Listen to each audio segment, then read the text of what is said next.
അപ്പോൾ കഴിഞ്ഞ വീഡിയോയിൽ നമ്മൾ എന്താണ് പറഞ്ഞത്? ടൈപ്പ് ഓഫ് കൊറോഷൻ ആണ്. അതിൽ ഒന്നാമത്തതാണ് എന്ത്? കെമിക്കൽ കൊറോഷൻ അല്ലെങ്കിൽ ഡ്രൈ കൊറോഷൻ. രണ്ടാമത്തതാണ് വെറ്റ് കൊറോഷൻ അല്ലെങ്കിൽ ഇലക്ട്രോ കെമിക്കൽ കൊറോഷൻ. അപ്പോൾ എന്തുകൊണ്ടാണ് ഇലക്ട്രോ കെമിക്കൽ കൊറോഷൻ എന്ന് വിളിക്കുന്നത്? അതാണ് നമ്മൾ പറയാൻ പോകുന്നത്. അതാണ് പറഞ്ഞുകൊണ്ടിരിക്കുന്നത്. അതായത് ഒരു ഇരുമ്പ് കമ്പി ഉണ്ടെങ്കിൽ ആ ഇരുമ്പ് കമ്പിയിൽ രണ്ട് ടൈപ്പ് അയൺ ഉണ്ട്. ഉള്ളിലുള്ള അയണിൽ പ്യുവർ അയൺ മാത്രമേ ഉള്ളൂ. പുറത്തുള്ള അയണിൽ അയൺ മാത്രമല്ല, നമുക്കറിയാം എയറിൽ ഓക്സിജൻ ഉണ്ട്. അപ്പോൾ ഓക്സിജനും അതിൻ്റെ അടുത്ത് വരും. അതേപോലെ വേറെ സബ്സ്റ്റൻസും വരും. അപ്പോൾ ഓക്സിജൻ ഇവിടെ കൺസിഡർ ചെയ്യുക. അപ്പോൾ ഓക്സിജൻ എന്ന് പറഞ്ഞാൽ ഇലക്ട്രോൺ സ്വീകരിക്കുന്ന ഒരു സബ്സ്റ്റൻസ് ആണ്. അതുകൊണ്ട് പുറത്തുള്ള അയണിന്റെ റിഡക്ഷൻ പൊട്ടൻഷ്യൽ ഓക്സിജൻ വരുമ്പോൾ കൂടും. അപ്പോൾ പുറത്തുള്ള അയണിന്റെ റിഡക്ഷൻ പൊട്ടൻഷ്യൽ കൂടുതലും ഉള്ളിലുള്ള അയണിന്റെ റിഡക്ഷൻ പൊട്ടൻഷ്യൽ കുറവും ആയിരിക്കും. അപ്പോൾ ഉള്ളിലുള്ള iron pure iron low reduction potential ആണ്. അതുകൊണ്ട് അത് ആനോഡായി ആക്ട് ചെയ്യും. പുറത്തുള്ള അയൺ കാഥോഡായിട്ട് ആക്ട് ചെയ്യും. അപ്പോൾ ആനോഡായി കാഥോഡായി. ഇനി സർഫസിൽ എന്തുണ്ടാവും? വാട്ടർ വേപ്പർ ഉണ്ടാവും.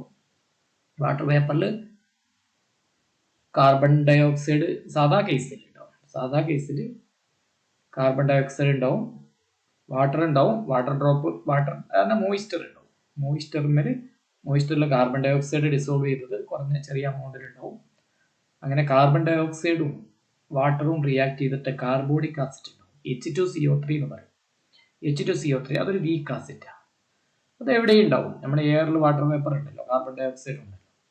അപ്പോൾ അത് രണ്ടും റിയാക്ട് ചെയ്തിട്ട് H2CO3. ഇത് നിങ്ങൾ കേട്ടിട്ടുണ്ടാവും. സോഡ വാട്ടർ തുറക്കുമ്പോൾ സോഡ വാട്ടറിലുള്ള ആസിഡ് ആണ് എന്ത്? H2CO3 എന്ന് പറയുന്നത്, കാർബോണിക് ആസിഡ് അല്ലെ. കാർബൺ ഡൈ ഓക്സൈഡ് എന്താ ചെയ്യുന്നത്? വെള്ളത്തിൽ ഹൈ പ്രഷർ ഉപയോഗിച്ചിട്ട് ഡിസോൾവ് ചെയ്യും. അപ്പൊ കാർബോണിക് ആസിഡ് ഉണ്ടാവും. അതാണ് ഒരു പുളിപ്പ് തോന്നുന്നത് നമുക്ക്. ഓക്കെ. അപ്പൊ തുറക്കുമ്പം ഡിസോൾവ് ചെയ്യാത്ത കാർബൺ ഡൈ ഓക്സൈഡ് ബും എന്ന് പറഞ്ഞിട്ട് സൂം എന്ന് പറഞ്ഞിട്ട് പുറത്തോട്ട് വരും. ഓക്കെ. അപ്പൊ അത് കാർബോണിക് ആസിഡ്. അതേപോലെ അയണിന്റെ സർഫസിൽ എന്തുണ്ടാവും? വാട്ടർ വേപ്പർ ഉണ്ടാവും. അതിന്റെ കൂടെ കാർബൺ ഡൈ ഓക്സൈഡ് ചെറിയൊരു അളവിൽ ഡിസോൾവ് ചെയ്തിട്ടുണ്ടാവും. അങ്ങനെ കാർബോണിക് ആസിഡ് ഉണ്ടാവും. അപ്പൊ കാർബോണിക് ആസിഡ് ഇലക്ട്രോലൈറ്റ് ആയി ആക്ട് ചെയ്യും. ഉള്ളിലുള്ള iron pure iron act as anode, പുറത്തുള്ള അയൺ കാഥോഡ് ആയിട്ട് ആക്ട് ചെയ്യും. പിന്നെ സോൾട്ട് ബ്രിഡ്ജിന്റെ കാര്യം നമ്മളിവിടെ പറയാറില്ല. അപ്പൊ ആനോഡ് ഉണ്ട്, കാഥോഡ് ഉണ്ട്, ഇലക്ട്രോലൈറ്റ് ഉണ്ട്. അപ്പം എന്തായി ആക്ട് ചെയ്യും? ഈ അയൺ എന്തായി? ഈ ഇരുമ്പ് കമ്പി അല്ലെങ്കിൽ ഇരുമ്പിന്റെ ടേബിൾ എന്തായി ആക്ട് ചെയ്യും? ഇലക്ട്രോ കെമിക്കൽ സെല്ലായിട്ട് ആക്ട് ചെയ്യും. അങ്ങനത്തെ ഒരു ഇലക്ട്രോ കെമിക്കൽ സെല്ലാണ് ഉണ്ടാവുകയല്ല, കോടിക്കണക്കിന് ഇലക്ട്രോ കെമിക്കൽ സെൽ കേട്ടോ. അപ്പം സർഫസിന് കുറേ ഭാഗങ്ങളില്ലേ? ഓരോ സർഫസിന്റെ ഓരോ ഭാഗങ്ങളും കാഥോഡുകളായി ആക്ട് ചെയ്യും. അതേപോലെ ഇന്നറിന്റെ ഉൾഭാഗത്തെ ഓരോ ഭാഗങ്ങളും ആനോഡായി ആക്ട് ചെയ്യും. അങ്ങനെ എല്ലാ ഭാഗത്തും എന്തുണ്ടാവും? ഇലക്ട്രോലൈറ്റ് ഉണ്ടാവും. അപ്പൊ a large number of electrochemical cell ഇതിന്റെ സർഫസിൽ ഫോം ചെയ്യും. അതായത് ഇരുമ്പ് ടേബിളിൽ ആനോഡ് ഉണ്ട്. ആനോഡ് എന്ന് പറഞ്ഞാൽ ഇന്നർ അയൺ. അതേപോലെ കാഥോഡ് ഉണ്ട്. കാഥോഡ് പറഞ്ഞാൽ ഇംപ്യൂർ അയൺ എന്നാണ് പറയാം. ഇംപ്യൂർ അയൺ പറയാൻ കാരണം ഇംപ്യൂർ അയൺ എന്ന് പറഞ്ഞാൽ സർഫസ് അയൺ. അപ്പൊ അയൺ മെറ്റീരിയലിൽ പ്യൂർ അയൺ ഉണ്ട്, ഇംപ്യൂർ അയൺ ഉണ്ട്. അപ്പൊ പ്യൂർ അയൺ എന്ന് പറഞ്ഞാൽ ഓക്സിജൻ ടച്ച് ചെയ്യാത്ത, ഓക്സിജൻ ഇല്ലാത്ത ഉള്ളിലുള്ള അയൺ. ഇനി പുറത്തുള്ള അയണിൽ ഓക്സിജൻ ഉള്ളത് കൊണ്ട് അത് ഇംപ്യൂർ എന്നാണ് പറയാം. പ്യൂർ അല്ലാത്ത അത് കാഥോഡായി ആക്ട് ചെയ്യും. ആനോഡിൽ ഓക്സിജൻ ഉള്ളിലുള്ള അയണിന് ഓക്സിഡേഷൻ സംഭവിക്കും. ഓക്സിഡേഷൻ സംഭവിക്കുക എന്ന് പറഞ്ഞു കഴിഞ്ഞാൽ അത് നശിച്ചു പോവുക ചെയ്യും. ഓക്കെ. അപ്പൊ ഇലക്ട്രോ കെമിക്കൽസിൽ ലാർജ് നമ്പർ ഓഫ് ഫോം ചെയ്യും. അങ്ങനെ അത് നശിച്ചു പോകും. ഓക്കെ, അതാ പറയുന്നത്. അപ്പൊ ഇലക്ട്രോ കെമിക്കൽ കൊറോഷന്റെ മറ്റൊരു പേരാണ് wet corrosion. Metal is converted into oxide, carbonate, bicarbonate, sulphate etcetera in the presence of water at room temperature is called electrochemical corrosion അല്ലെങ്കിൽ wet corrosion. In this corrosion a number of electrochemical cells are formed in the iron material. Anode, അതായത് separate anode, cathode, electrolyte are formed in the iron material. Okay. അപ്പം ഇത് detail ആയിട്ട് നിങ്ങൾക്ക് പഠിക്കാൻ എത്ര മതി നിങ്ങൾക്ക് ഉണ്ടാവും ഇവിടെ. ഇനി എക്സാമ്പിൾ നോക്കാം. റെസ്റ്റിംഗ് ഓഫ് അയൺ, അതാണ് ഇലക്ട്രോകെമിക്കൽ കൊറോഷന്റെ എക്സാമ്പിൾ. അപ്പൊ റെസ്റ്റിംഗ് ഓഫ് അയൺ എന്താണ്? കെമിക്കൽ കൊറോഷന്റെ എക്സാമ്പിൾ അല്ല, ഇലക്ട്രോ കെമിക്കൽ കൊറോഷന്റെ എക്സാമ്പിൾ ആണ്. Okay. Green coating on the surface of copper, അതും ഇലക്ട്രോ കെമിക്കൽ കൊറോഷൻ അല്ലെങ്കിൽ വെറ്റ് കൊറോഷന്റെ എക്സാമ്പിൾ ആണ്. ഓക്കെ. ഇനി ഫാക്ടേഴ്സ് അഫക്റ്റിംഗ് കൊറോഷൻ, കൊറോഷനെ അഫക്റ്റ് ചെയ്യുന്ന ഘടകങ്ങൾ ഫാക്ടേഴ്സ്, അല്ലെങ്കിൽ കണ്ടീഷൻസ് ഫോർ റെസിസ്റ്റിംഗ് എന്ന് പറയും. രണ്ടും ഒന്ന് തന്നെയാണ്. ഒന്ന് presence of H2O, CO2, O2 കേട്ടോ. അപ്പം അന്തരീക്ഷത്തിൽ അറ്റ്മോസ്ഫിയറിൽ H2Oന്റെ കണ്ടന്റ് കൂടിക്കഴിഞ്ഞാൽ എന്ത് ചെയ്യും? കൊറോഷൻ കൂടും. അതേപോലെ CO2ന്റെ അളവ് കൂടിയാലും കൂടും, O2ന്റെ അളവ് കൂടിയാലും കൂടും. ശരിക്കും കൊറോഷന്റെ മെയിൻ കാരണം ആരാണെന്നാണ്? കൊറോഷന് കാരണമായ ഒരു കോമ്പോണന്റ് എന്താ? ഒരു സിംഗിൾ കോമ്പോണന്റ് ഒരാൾ പറയാൻ പറഞ്ഞു നോക്കുക, നമ്മൾ എന്താ പറയാന്ന്? ഓക്സിജൻ ആണ്. ഓക്സിജൻ ഇല്ലെങ്കിൽ കൊറോഷൻ ഇല്ല. ഓക്സിജൻ ഇല്ലെങ്കിൽ അയൺ ഓക്സിജൻ നമ്മൾ തുരുമ്പിക്കുക എന്ന് പറഞ്ഞു കഴിഞ്ഞാൽ അയൺ ഓക്സൈഡ് ഉണ്ടാവുക എന്നാണ് കേട്ടോ. അയൺ കാർബണേറ്റ് ഒക്കെ ആയി മാറും, പക്ഷെ കൂടുതലും അയൺ എന്തായിട്ടാണ് മാറുന്നത്? ഓക്സൈഡ് ആയിട്ടാണ് മാറുന്നത് കേട്ടോ. അപ്പൊ ഓക്സിജൻ ഇല്ല എന്ന് വിചാരിക്കുക, എന്നാൽ കൊറോഷൻ ഒന്നും നടക്കില്ല. അതായത് മെയിൻ ആയിട്ട് അയൺ തുരുമ്പിക്കുന്നത് ഓക്സൈഡ് ആയിട്ടാണ്. കാരണം അന്തരീക്ഷത്തിൽ ഓക്സിജൻ വളരെ കൂടുതലാണ്. 21% അന്തരീക്ഷത്തിലെ 100 ml എയർ എടുത്തു കഴിഞ്ഞാൽ 21% ഓക്സിജനാണ്. ആ ഓക്സിജൻ ഇല്ലെങ്കിൽ എന്ത് ചെയ്യില്ല? തുരുമ്പിക്കൂല. അതായത് ഓക്സൈഡ് ആയിട്ട് അയൺ തുരുമ്പിക്കൂല. കൂടുതലും തുരുമ്പിക്കുന്ന, ലോകത്ത് തുരുമ്പിക്കുന്ന അയണിന്റെ 98% ഓക്സൈഡ് ആയിട്ടാണ് കേട്ടോ. പക്ഷെ ഓക്സിജൻ നമുക്ക് ഒഴിവാക്കാൻ പറ്റുമോ? ഓക്സിജൻ ഇല്ലെങ്കിൽ നമ്മളെ ബോഡിയിൽ റെഡോക്സ് റിയാക്ഷൻ നടക്കണം, അതിന് ഓക്സിജൻ വേണം. നമ്മളെ ബോഡിയിൽ നമ്മൾ ഭക്ഷണം കഴിക്കും, ഭക്ഷണത്തിന് എന്ത് നടക്കണം? ഓക്സിഡേഷൻ നടക്കണം. അതായത് ഭക്ഷണത്തിൽ കാർബോഹൈഡ്രേറ്റ്, പ്രോട്ടീൻ, ഫാറ്റ്, ഇതിനൊക്കെ ഓക്സിഡേഷൻ സംഭവിക്കണം. ഓക്സിഡേഷൻ സംഭവിക്കാൻ അതിലൊക്കെ ഇലക്ട്രോൺ ഉണ്ട്. ആ ഇലക്ട്രോൺ ആരെങ്കിലും വന്ന് വാങ്ങാൻ ഒരാൾ വേണം. അപ്പൊ നമ്മുടെ ബോഡിയിൽ വാങ്ങാൻ പറ്റുന്ന ഒരേ ഒരാളും ഓക്സിജന് മാത്രമേ പറ്റൂ. അപ്പൊ അന്തരീക്ഷത്തിൽ ഏറ്റവും കൂടുതൽ നൈട്രജൻ. പക്ഷെ നൈട്രജൻ നമ്മളെ ബോഡിയിൽ വന്നിട്ട് നമ്മളെ ഫുഡിൽ നിന്ന് ഇലക്ട്രോണിനെ വാങ്ങൂല. വാങ്ങിക്കഴിഞ്ഞാൽ നമ്മൾ നശിച്ചു പോകും, മരിച്ചു പോകും. അപ്പൊ ഓക്സിജൻ വന്ന് തന്നെ വാങ്ങണം, എന്നാലാണ് ആ പ്രോസസ്സ് കംപ്ലീറ്റ് ആവുക കേട്ടോ. അപ്പൊ ഓക്സിജൻ ഈസ് വെരി ഇമ്പോർട്ടൻറ്റ് കേട്ടോ. ഓക്കെ, അപ്പൊ നമ്മളിവിടെ കൊറോഷനാണ് പറയുന്നത്. അപ്പം ഒന്നാമത്തെ ഫാക്ടേഴ്സ് പ്രസൻസ് ഓഫ് H2O, അതേപോലെ CO2, O2. ഇതിന്റെ ഒക്കെ പ്രസൻസ് എന്ത് ചെയ്യും? കൊറോഷൻ കൂടും. When concentration of H2O, CO2, O2 increases the rate of corrosion. കൊറോഷന്റെ റേറ്റ് എന്ന സ്പീഡ് കൂട്ടും. അടുത്ത presence of electrolyte. When the concentration of electrolyte increases, rate of corrosion increases. ഇലക്ട്രോലൈറ്റിന്റെ കോൺസെൻട്രേഷൻ കൂടുമ്പോൾ എന്ത് ചെയ്യും? കൊറോഷൻ കൂടും. നിങ്ങൾക്കറിയാം, ഈ ബീച്ചില്ലേ, കടലിന്റെ അടുത്ത്, അവിടെ സോൾട്ടിന്റെ അളവ് വളരെ കൂടുതലായിരിക്കും. അതുകൊണ്ട് അവിടെ ഇരുമ്പൊക്കെ പെട്ടെന്ന് തുരുമ്പിക്കും കേട്ടോ. അതായത് നമ്മുടെ നാട്ടിൻ പ്രദേശത്താണെങ്കിൽ ഞാൻ പറഞ്ഞില്ലേ, ഇലക്ട്രോലൈറ്റ് എങ്ങനെ ഉണ്ടാകുന്നത്? വാട്ടർ വേപ്പർ ഉണ്ടാവും എയറിൽ, അത് അയണിൽ വരും, പിന്നെ അതിൽ കാർബൺ ഡൈ ഓക്സൈഡ് ഡിസോൾവ് ചെയ്യും. അങ്ങനെ CO2ഉം H2ഉം ചേർന്നിട്ട് H2CO3, അതായത് കാർബോണിക് ആസിഡ് ഉണ്ടാവും. അതാണ് ഇലക്ട്രോലൈറ്റ്. അപ്പൊ ഈ ഇലക്ട്രോലൈറ്റ് ഉണ്ടെങ്കിലേ എന്ത് ചെയ്യുള്ളൂ? അയൺ തുരുമ്പിക്കുള്ളൂ. അയൺ ഓക്സൈഡ് ഒക്കെ ആയി മാറും.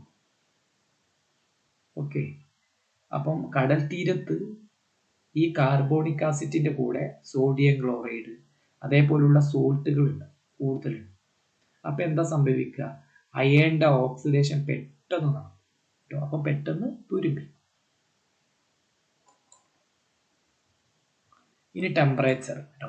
When temperature increases, rate of corrosion increases. ചൂടുള്ള പ്രദേശങ്ങളിൽ പെട്ടെന്ന് കൊറോഷൻ നടക്കും കേട്ടോ. അപ്പൊ ടെമ്പറേച്ചർ കൂടുമ്പോൾ എന്താ ചെയ്യുക? കൊറോഷൻ കൂടുകയാണ് ചെയ്യുക. ഇനി pH കേട്ടോ. pH എന്താണെന്ന് മുമ്പ് പറഞ്ഞതാ. pH വാല്യൂ ഡിഗ്രീസ് ചെയ്യുമ്പോൾ റേറ്റ് ഓഫ് കൊറോഷൻ ഇൻക്രീസ് ചെയ്യും കേട്ടോ.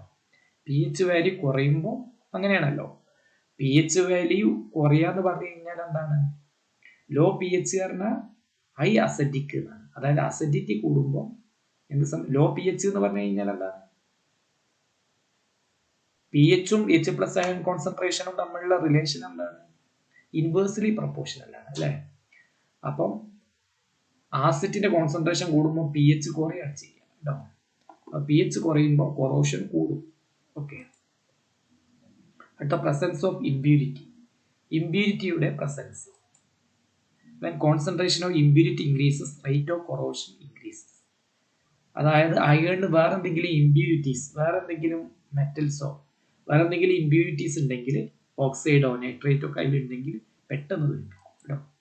അടുത്ത പ്രസൻസ് ഓഫ് Cl2 കേട്ടോ. അത് Cl2 എന്നാണ് കേട്ടോ. 2 കുറച്ച് താഴോട്ട് വരണം. Cl2SO3. അപ്പൊ ചില ഭാഗത്ത് ക്ലോറിന്റെ കണ്ടന്റ് ഒക്കെ കൂടുതലായിരിക്കും. അതേപോലെ SO3ന്റെ കണ്ടന്റ് കൽക്കരിയിൽ നിന്ന് വരുന്നതാണ് SO3. അപ്പൊ ഇത് ഉണ്ടായി കഴിഞ്ഞാൽ പെട്ടെന്ന് തുരുമ്പിക്കും.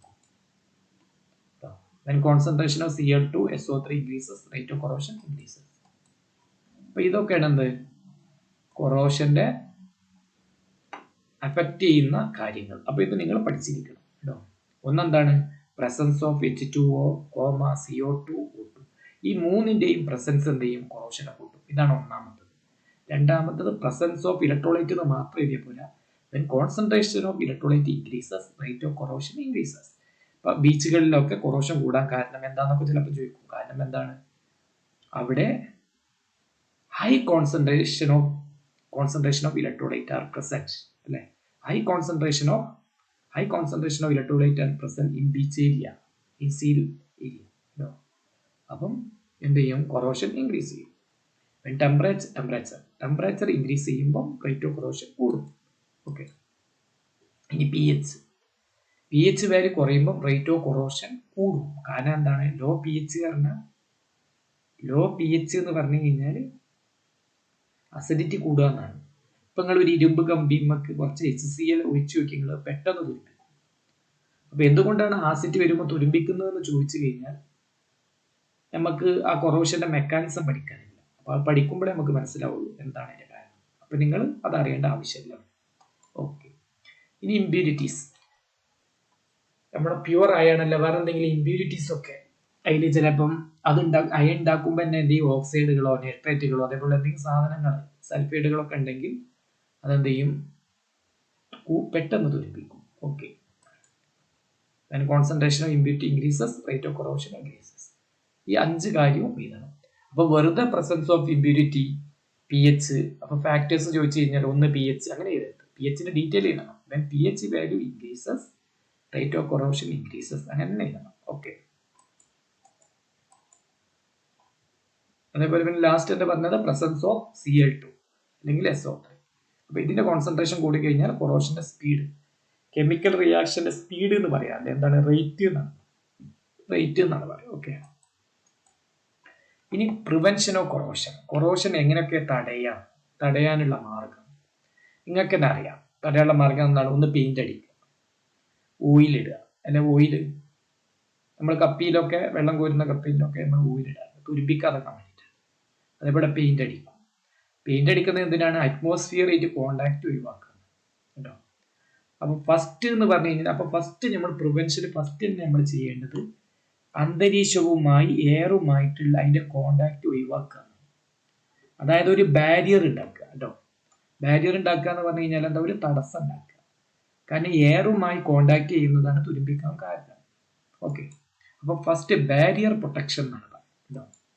അപ്പൊ in this method a barrier is created between the iron metal and the atmosphere. Iron മെറ്റലും അറ്റ്മോസ്ഫിയറും